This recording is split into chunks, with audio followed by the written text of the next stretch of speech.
Hi అండి, ఈరోజు నేను టమాటో బాత్ చేస్తున్నాను. అందుకే ఈ రవ్వని, బాంబే రవ్వని కొంచెం ఫ్రై చేసుకుంటున్నాను. కొంచెం కలర్ లైట్గా మంచి కలర్ వచ్చేదాకా కొంచెం ఫ్రై చేసుకొని అందులో పచ్చిమిర్చి, ఉల్లిపాయలు, టమాటో, ఆలుగడ్డలు అవన్నీ వేసేసుకొని ఈ రవ్వ వేసుకోవాలి. టమాటో బాత్ రెడీ అవుతుంది. ఎలా చేసానో చూపిస్తాను, చూడండి. ఓకేనా? ఆయిల్లో ఆవాలు, జీలకర్ర, కరివేపాకు, పచ్చిమిర్చి, ఉల్లిపాయలు, టమాటోస్ అన్నీ వేసేసుకొని సాల్ట్ వేసేసుకొని ఉడకపెట్టుకోవాలి. ఉడికిన తర్వాత రవ్వ వేసుకోవాలి. అది చూపిస్తాను. ఓకేనా? చూసారా, వేడి వేడి టొమాటో బాత్ రెడీ అయ్యింది. మీకు నచ్చిందా లేదా నాకు కామెంట్ సెక్షన్లో చెప్పండి.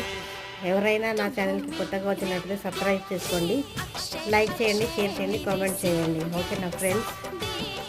చూసారా ఎంత బాగుందో? టేస్ట్ కూడా చాలా బాగుంది.